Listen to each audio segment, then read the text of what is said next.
Em Aracaju, o Instituto IPAESE promove apoio à educação inclusiva para surdos. Centro de criatividade e sua influência na vida dos moradores da Maloca. Vamos falar ainda sobre a presença facultativa nas eleições e do aumento do número de acidentes de trânsito na capital.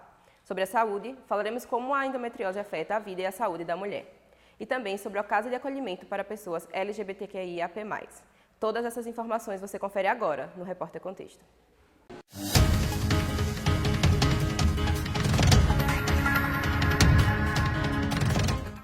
Olá, meu nome é Emily Prata. Sejam bem-vindos a mais uma edição do Repórter Contexto, telejornal laboratório do curso de jornalismo da Universidade Federal de Sergipe. Vamos começar essa edição falando sobre o IPAESE, Instituto Pedagógico de Apoio à Educação do Surdo de Sergipe, que desenvolve importante papel na inclusão de crianças e adolescentes surdos no ensino regular do Estado. Quem traz essa informação é a repórter Raniele Alves.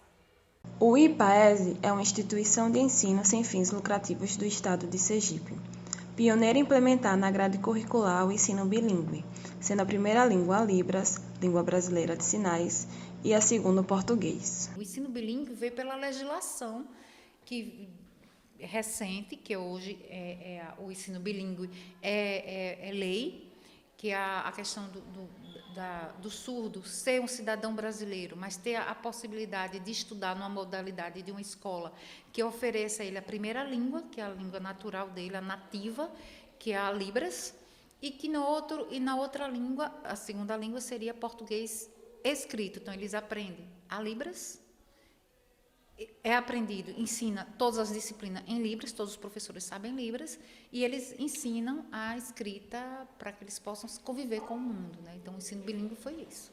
O Instituto, além de ensinar crianças e adolescentes a se comunicarem em Libras, está implementando em seu sistema de ensino inovações na comunicação de sinais, como o caso do Sign Writing, sistema que expressa de forma escrita o movimento das mãos. Ela ensina, os alunos treinam e ela vai dando a apostila e eles vão fazendo a resposta, visualizando e aprendendo. Porque precisa começar de início, né, do infantil, aí eles vão se aperfeiçoando mais. Eles têm muita dificuldade, mas eles aprendem, mas demoram. É isso que eles gostam, têm interesse. Segundo a professora do Instituto, a Iselique Barroso, é oferecida aos pais e responsáveis dos alunos orientação, para que assim eles aprendam e possam se comunicar com seus filhos. Então, a maioria dos pais, eles não sabem a Libras, e aí nós podemos, assim, a princípio a gente começa a criar o intermédio entre a família e a criança na necessidade que precisa, e depois a gente tenta dar apoio. A instituição tem cursos, tem o EPAI, que é um grupo que nós criamos, né, de apoio aos pais e amigos dos surdos, para a gente poder dar toda essa assistência para eles. Atualmente, o IPAESE está com um novo endereço, localizado na região central de Aracaju. Conta com 18 professores e cerca de 67 alunos. Então, nós somos uma instituição filantrópica, né? Nós não temos uma renda fixa, os alunos que estudam aqui, eles não pagam. O IPAESE começou com uma associação de pais, onde os pais contribuíam financeiramente, tinham carnê para pagar mensalmente, né, para ajudar a pagar as despesas, né, a energia, os professores, enfim, todas as despesas, né. Com o tempo, a gente foi fechando alguns convênios. Por exemplo, a gente tem um convênio hoje com a Secretaria de Educação, que é quem faz o pagamento dos professores, né. Nós temos também convênios com algumas prefeituras, mas hoje com prefeitura, assim, firmado mesmo, a gente só tem com uma, que é a Prefeitura de Nossa Senhora do Socorro. E aí é dessa verba que hoje o IPAESE vem se mantendo, né? Nós estamos abrindo novos cursos agora, para que a gente possa também captar verbas e conseguir manter esse prédio com que a gente que estamos hoje. E a gente nunca teve recursos para fazer tantas propagandas, né? Então, o que a gente tem a nosso favor hoje é a rede social, né? Tanto que quando a gente inaugurou esse novo prédio agora, essa nova sede do IPAESE, no dia 1º de agosto, a partir do dia 1º de agosto, a gente viu que um número maior de pessoas começaram a ligar para saber tanto da escola, né, porque o Instituto tem uma escola também que funciona aqui, né, que é o foco da gente, é a escola, mas a gente também tem cursos básicos, cursos intermediários também para a comunidade externa. Então, quando a gente inaugurou, começou a divulgar e as pessoas começaram a compartilhar, a gente viu que existiu uma procura maior. Então, é mais hoje pela rede social e através de boca a boca também. O Centro de Criatividade de Aracaju promove oficinas e atividades para os moradores da região da Maloca, localizada no bairro Suíça. Os moradores e funcionários contam a importância dessas atividades. Inaugurado em 1985, o Centro de Criatividade, localizado na região central de Aracaju, oferece um espaço destinado a manifestações culturais e variadas linguagens artísticas a toda a população. Reinaugurado em 2017, o Centro de Criatividade oferta cursos, oficinas e eventos para toda a sociedade. O servidor João explica a importância desses eventos. Hoje nós temos aqui disponível para toda a comunidade, são 4 oficinas, são elas 2 oficinas de academias, né, chama Academia da Cidade, que é uma parceria com o município de Aracaju. Outra também é a Show Gordurinha, que é um projeto desenvolvido pela FUCAP, né, e aí também abrange toda a comunidade daqui da Suíça, cirurgia e adjacências. Já tivemos mais outras oficinas, como teatro, violão, percussão, cantos, mas por conta da epidemia paramos e estamos retornando agora ao pouco. O professor Hendrik relata a importância e desafios de ministrar a Academia da Cidade.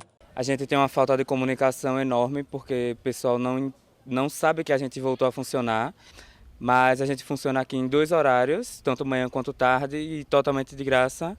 Então, a importância do exercício físico, tanto para a saúde quanto na saúde de um modo geral, tanto psicológico quanto social.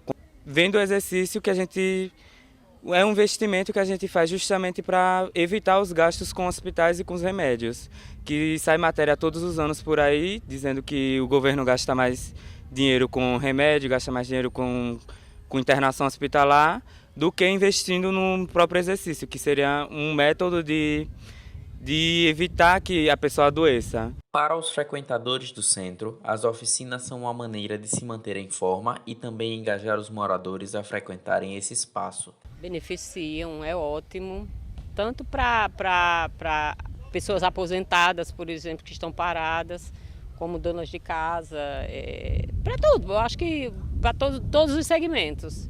Em 2022, 1 em cada 7 eleitores não é obrigado a votar, de acordo com os dados do Tribunal Superior Eleitoral. Na reportagem a seguir, vamos acompanhar sobre o porquê os números terem mudado e em que implica nas eleições atuais.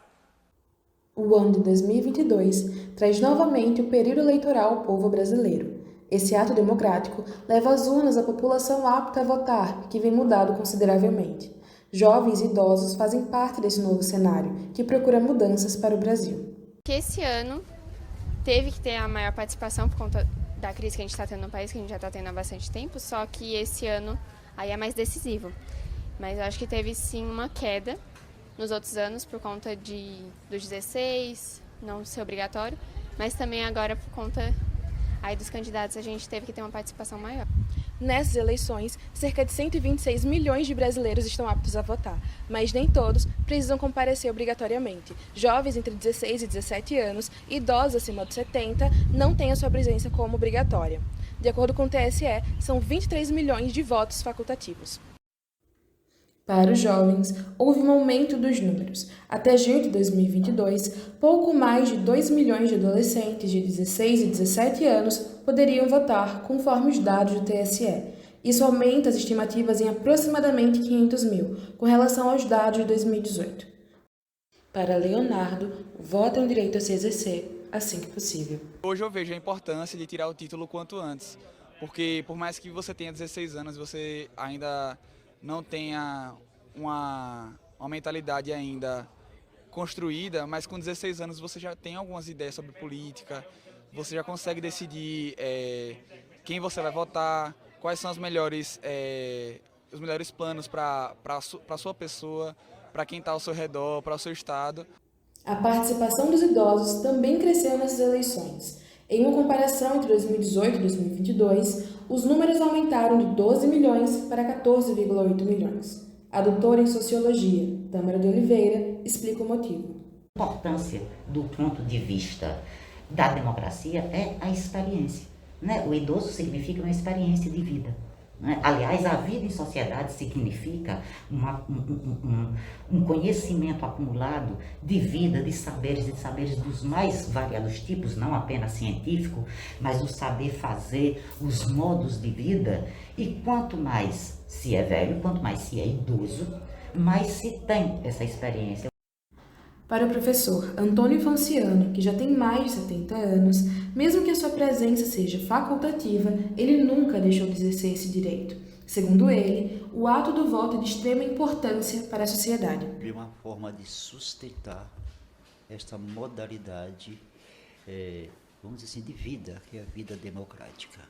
É você votando e não especulando. O voto consolida, legitima este processo. E eu não conheço nada mais justo e honesto do que a democracia. As eleições deste ano acontecem no dia 2 de outubro e decidem os cargos de presidência, Senado, governo estadual, deputado federal e estadual. Ainda falando sobre eleições, na pesquisa do IPEC, divulgada na segunda-feira, dia 12, foi apontado que 66% dos eleitores brasileiros é favorável à redução da maioridade penal, hoje em 18 anos. Os que dizem ser contra são 27%. A defesa da redução da maioridade penal cresce entre pessoas que consideram o governo de Jair Bolsonaro bom ou ótimo, somando 74%.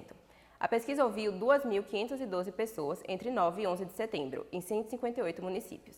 A margem de erro é de 2 pontos percentuais para mais ou para menos, considerando um nível de confiança de 95%. E agora sobre o trânsito, o aumento do número de acidentes em Aracaju preocupa moradores da capital. A cidade de Aracaju vem registrando um aumento considerável no número de acidentes de trânsito em 2022. Entre janeiro e agosto desse ano, foram mais de 760 casos registrados pela CMTT. No mesmo período do ano passado, a cidade registrou cerca de 100 casos a menos. O número de óbitos registrados pela capital sergipana já passam de 59, sendo 54 homens e 5 mulheres. Para o diretor de trânsito da CMTT, Tiago Alcântara, o aumento no número de acidentes de trânsito é causado por diversos fatores. Com relação ao número de acidentes comparado com períodos anteriores, a SMTT sempre coloca, com base nos estudos de casos, que em sua grande maioria esses acidentes poderiam ter sido evitados com um comportamento mais seguro no trânsito, por conta dos fatores também apontados nesses boletins, que seriam o excesso do limite de velocidade, manobras inadequadas, o uso de álcool em direção, o uso do celular também em direção e a entrada inopinada do pedestre na via. Então, esse comportamento inseguro, ele contribui para o aumento também do número de acidentes. É lógico que vai ter alguma pequena parte que é por conta de algum defeito, alguma questão de infraestrutura. Entretanto, é a minoria absoluta, a grande maioria é comportamento. Com o acúmulo de buracos e as diversas obras acontecendo simultaneamente nas principais avenidas da região, a Zona Sul vem sendo a parte da cidade que registra o maior índice de acidentes de trânsito em toda a capital. Carro aí, bicho, olha. O cara sobrou aqui, meu amigo, de frente do posto aqui na esquina aí. Não sei foi que ele levou aqui, desmanchou com força, viu? Desmanchou com força o carrinho do cara. As obras, elas sempre são obras de grande importância para a mobilidade urbana, ou seja, o ganho de mobilidade vai ser muito, muito significativo na cidade de Aracaju e também são sinalizadas, né? Então, com base nisso, também colocamos que quando é feita a divulgação das obras, a SMTT ressalta a importância da atenção dos condutores para a sinalização, do distanciamento entre os veículos a ser mantido, o uso do celular em situações de obra que os condutores passam utilizando o celular, fazendo foto e filmando, também pode contribuir para os acidentes. A SMTT sempre trabalha para que essas obras sejam bastante seguras e também essa divulgação para que haja esse comportamento preventivo dos condutores e dos motociclistas acerca dos locais onde estão acontecendo a execução dessas obras. Para o motorista de aplicativo, Gustavo Silva, é a falta de um cronograma que dificulta ainda mais a situação do trânsito na região. O problema do trânsito aqui, o congestionamento gigante, né? Porque, na verdade, eles não têm um horário, não tem um cronograma de obra, faz todas as obras ao mesmo tempo. A gente vê aí, às vezes, as duas pontes aí, meia pista. Ou então uma ponte só com um lado das pistas, como essa ponte ali do Parque dos Cajueiros. E vai fazendo as obras e daqui não se preocupa com o trânsito. A pista não tem nenhum preparo para receber um desvio de trânsito. Ali mesmo no Cajueiro, ali, quando tem que atravessar para o outro lado, é só buraco. Parece que você está num rally. Então, assim, é uma falta de organização muito grande. A endometriose afeta 1 em cada 10 mulheres. A doença pode trazer dores severas, capazes de interromper as atividades diárias das portadoras. Além disso, é uma das principais causas de infertilidade feminina. A repórter Maria Isabel Chaves traz mais informações. Recentemente, a cantora Anitta revelou em suas redes sociais que foi diagnosticada com endometriose, uma doença ginecológica que afeta 1 a cada 10 mulheres brasileiras. Assim como a Anitta, a enfermeira Juliana Cerqueira também sentiu a dificuldade do diagnóstico da doença. Eu tinha 21 anos, quando eu descobri em 2009. Então, foi tarde, né? Porque a minha primeira menstruação foi aos 12 anos. Desde o 3º mês que eu menstruei, que eu sentia muita cólica. Era cólica, assim, de não ir para a escola, é cólica de tomar vários e vários remédios de dipirona e aquilo não resolver.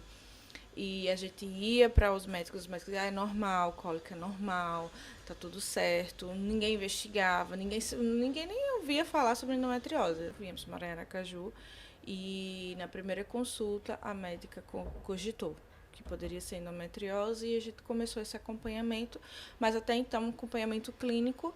A minha saga mesmo de dificuldade começou quando eu decidi engravidar, isso já foi em meados de 2015. A endometriose afeta cerca de 10% das mulheres em idade fértil.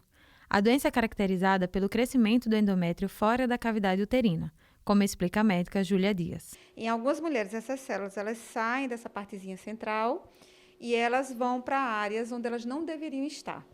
E como o endométrio ele é responsivo aos hormônios e ele sangra, essas células elas vão sangrar em áreas anormais. E o sangue, ele é um irritativo muito grande. Então, isso é a principal causa da dor da endometriose, porque esses foquinhos eles ficam sangrando onde não deviam. E começa a haver irritação de terminações nervosas, e a paciente ela sente realmente bastante dor devido a isso. Estima-se que cerca de 6 milhões de mulheres não sabem que são portadoras da doença, por conta da dificuldade de diagnóstico em casos iniciais, visto que o intervalo médio de início dos sintomas é entre 5 e 10 anos. Estima-se que 8 milhões de mulheres possuem endometriose. A doença, que se encontra na 16ª posição de doenças mais dolorosas do mundo, pode causar incapacidades para a realização das atividades diárias. Além disso, a doença está presente em 40% das mulheres inférteis, representando uma das principais causas de infertilidade feminina. Quem tem endometriose sabe que convive com a dor. Sabe o que é conviver com a dor, acordar com a dor, acordar e às vezes não querer pôr o pé no chão, porque sente muita dor, porque está muito cansada.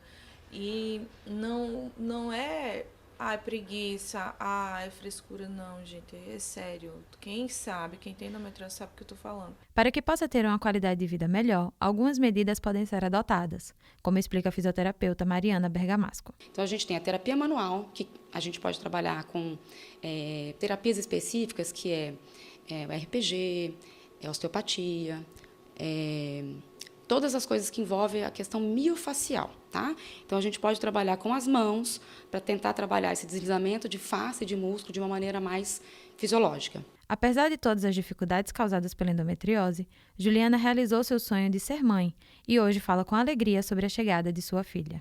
Até que Ana Júlia veio, né? Ana Júlia veio para alegrar mais os meus dias, me dá mais esperança, e às vezes quando a gente está mais deprimido, quando a gente tem mais dificuldade, a gente vê, né, traz esperança, a gente olha, né, que felicidade ter ela, né? Então, passei por tudo que passei, foi difícil, mas só em saber que eu tenho Ana Júlia traz muita alegria. A Casa Amor é uma casa de acolhimento para pessoas LGBTQIAP+, em situação de vulnerabilidade, localizada aqui em Aracaju. Após a quarentena do Covid-19, a ONG precisou se modificar e se reestruturar para continuar dando apoio físico e psicológico para os assistidos. O projeto surgiu em Aracaju e tem o intuito de abraçar e ajudar a comunidade LGBT na luta contra o preconceito e a violência. A Casa Amor foi idealizada por um grupo de amigos em agosto de 2017, inaugurada no dia 29 de janeiro de 2018, no Dia da Visibilidade Trans. A Casa Amor é a primeira casa de acolhimento LGBTQIAP+, do Nordeste, tendo como referência a Casa 1 em São Paulo e a Casa NEM, no Rio de Janeiro. O sustento da Casa Amor provém de doações em dinheiro e em produtos para a confecção de cestas básicas. A ONG também possui um brechó, que além de vender as roupas com valor simbólico, tem o intuito de doar para os assistidos. É o que a secretária-geral da Casa Amor, Tainá Alves, explica. Hoje a gente vive de doações. Basicamente, é apenas isso, na verdade, né? A gente vive de doações dos nossos apoiadores e é assim que a gente vai conseguindo tocar, né? A questão das cestas básicas, doações também que a gente às vezes recebe. Algumas pessoas fazem algumas parcerias, né? E assim a gente vai conseguindo tocar. Recebe doações de roupas, de produtos de higiene e a gente faz os kits para os assistidos, né? Com a cesta básica, roupas também. O nosso brechó, a gente consegue tirar algum outro dinheiro toda vez que alguém compra, um valor simbólico, e aí já vai diretamente para a nossa caixinha, para a nossa conta. Em todo o Brasil, foram registradas 316 mortes violentas de pessoas LGBTQIAP+, no ano de 2021. É o que relata o dossiê do Observatório de Mortes e Violências de LGBTI+, no Brasil. O Brasil ele é o país que mais mata pessoas LGBTs no mundo. A expectativa de vida de uma pessoa trans é de apenas 35 anos de idade. E por conta dessa realidade de exclusão, de violências, de invisibilidades, a Casa Amor existe para tentar suprir um pouco da falta que o Estado, que o governo, que a sociedade tem com os nossos corpos, com as nossas identidades. A Casa Amor atua em 5 frentes principais, sendo elas segurança alimentar, com a distribuição de cestas básicas, saúde mental, o Centro Cultural com lançamentos de mostras de filmes e eventos artísticos e também tem a assessoria jurídica e, por último, a frente de mobilização social. A gente percebe que gênero e sexualidade são temas pouquíssimos discutidos nas universidades, nas escolas, no dia a dia, em casa, e a gente tem a Casa Amor como um espaço de educação para entender melhor sobre os temas, para poder se desenvolver, para poder, de forma coletiva, construir um pouco mais de significados dentro desses processos. A gente não tem essas vivências na escola, então a gente forma também politicamente as pessoas para a gente tentar cobrar por melhorias sociais, por estruturas sociais que abarquem e alcancem as nossas demandas, né? Aconteceu no dia 28 de agosto a 20ª Parada LGBTQIAP+, de Sergipe, com o tema Vote Colorido, dê vez à nossa voz. O evento ocorreu na Orla de Atalaia e contou com a apresentação de diversos artistas nordestinos, além de milhares de pessoas que foram prestigiar as atrações. A avenida foi tomada por uma mistura de cores, ritmos e sons. Um dia especial dedicado para resistir e celebrar quem luta para viver, amar e ser livre. É a gente se fazer presente e mostrar que estamos lá como cidadãos de direito e que a gente não vai retroceder e relembrar nossa existência, porque a gente que é LGBT, a gente sente muito, né?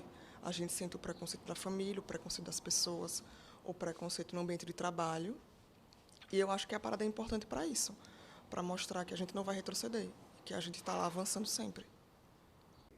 Conquista inédita no Mundial. Com a medalha de bronze conquistada pela seleção brasileira masculina no Campeonato Mundial de Vôlei, o Brasil aumentou uma sequência incrível de 45 anos ou 72 competições intercontinentais seguidas entre os 6 primeiros colocados. A última vez que o time ficou de fora do top 6 foi na Copa Mundo de 1977, quando a seleção foi 8ª colocada.